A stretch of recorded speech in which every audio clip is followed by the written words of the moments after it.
Arjun is in a miserable position. That is not the position of Arjun, the person. That is the situation of entire mankind. That is the conflict that we all face daily, every day. So first of all, it is not about Arjun and Krishna. It is not about two persons. Arjun and Krishna are both within us. Krishna is not standing in front of Arjun. Krishna is the heart of Arjun. Shrimad Bhagavad Gita, chapter 11, verses 7 and 8. See now, O Gudakesha, in this body of mine,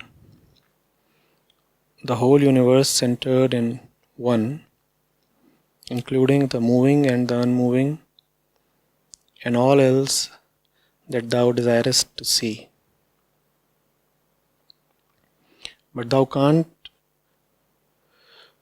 not see me with these eyes of thine. I give thee supersensuous sight. Behold me, behold my supreme yoga power. The question is, what is the divine form of Shri Krishna? What is there for Arjun to understand from it? How is this divine form different from the truth that can't be seen or known?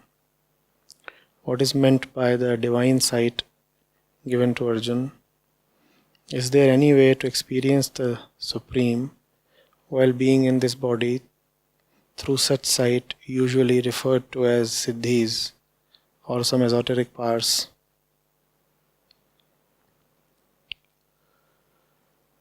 All forms of the truth are divine. It's just that we are not able to perceive the divinity in all forms. It is not so much about a particular form of Krishna being divine. It is actually about Arjun's inability to recognize divinity in the form of Krishna that he is habituated to. So there is the usual form of Krishna that Arjuna has been seeing since long. The form of Arjun's friend, Arjun's relative, Arjun's guide. And in that form, when Krishna is trying to teach him, awaken him, then Arjun is not quite responding. Actually, he is not cooperative. And Krishna has been trying since 10 chapters now. And Arjun cannot forget the fact that he has been friends with Krishna. And a friend is your peer, your equal. There is a limit to which you can be receptive to learning from a friend.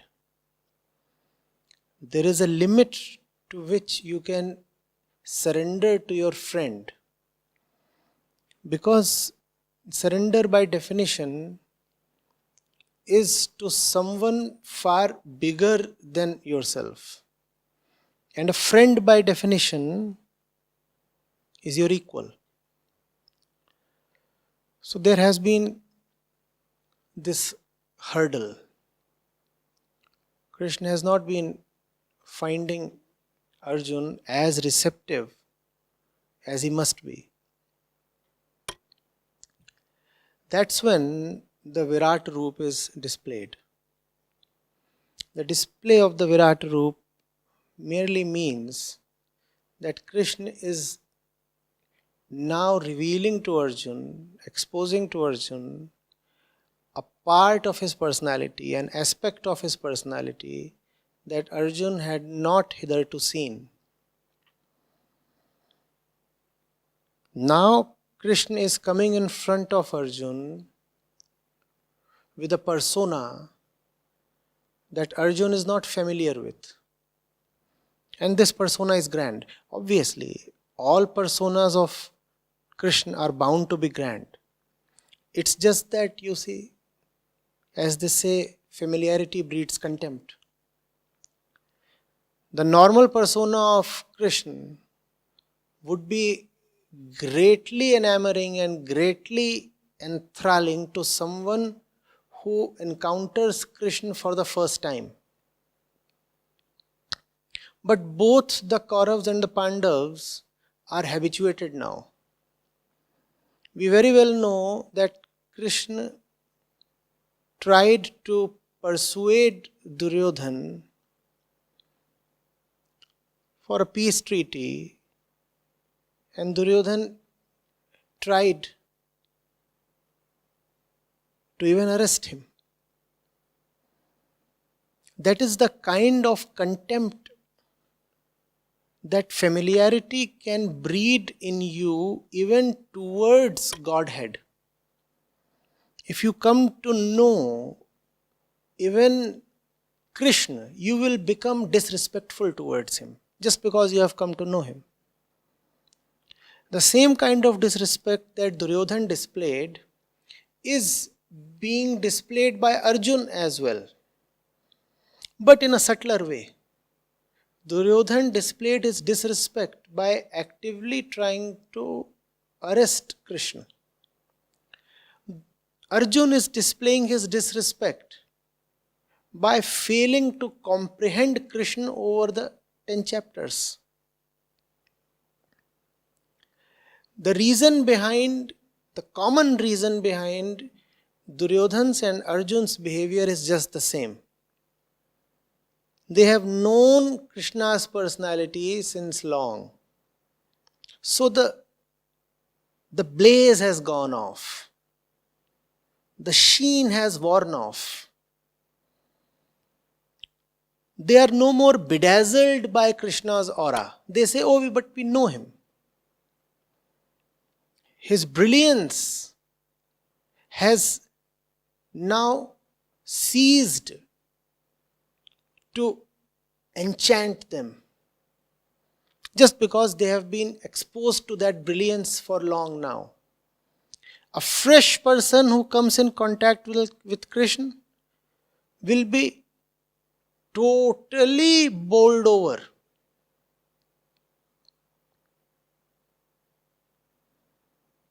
He would find Krishna miraculous.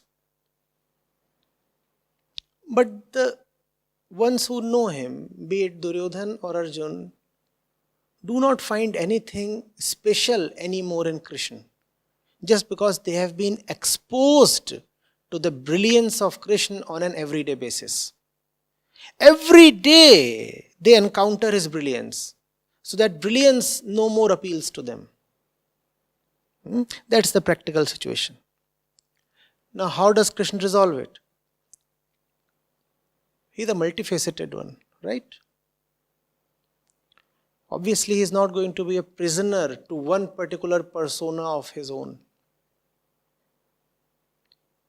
He reveals another aspect of his personality that Arjun has never known before. And now Arjun is taken aback. Now Arjun does not know what to do.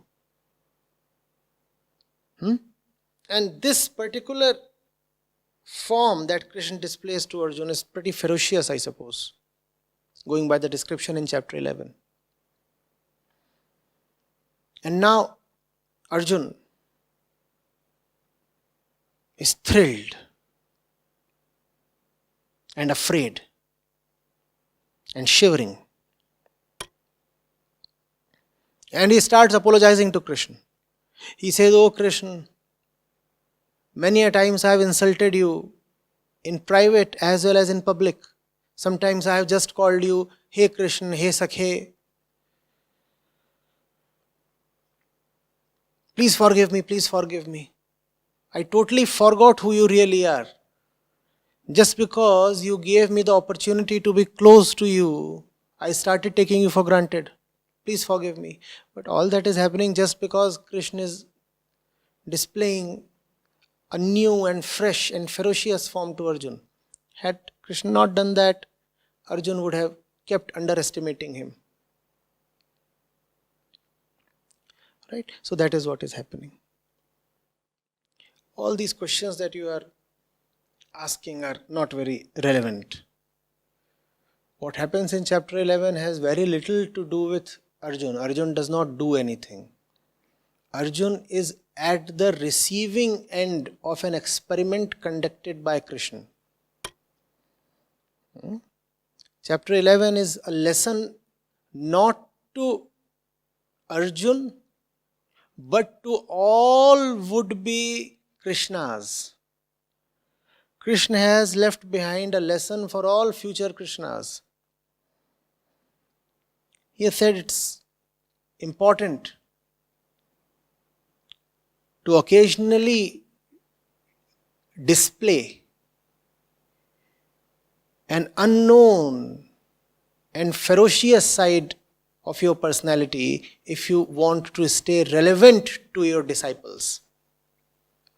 What is the lesson that the disciples, the Arjuns, can draw from this?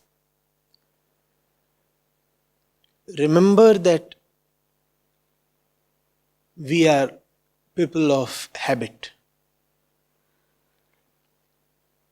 Remember that we are people of perception, not of truth.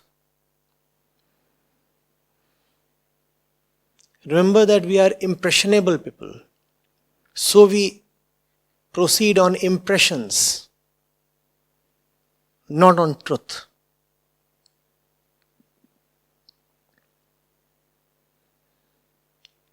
Hence remember that your estimates of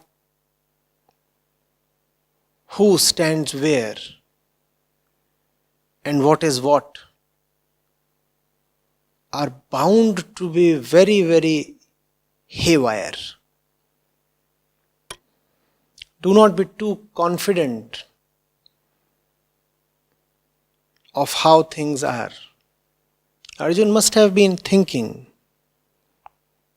that he already knows Krishna quite well. And that's when Krishna delivers him a rude shock by displaying his Virat Roop. It is necessary. Now Arjun's receptivity has been opened up. He is trembling and apologizing to Arjun, to Krishna.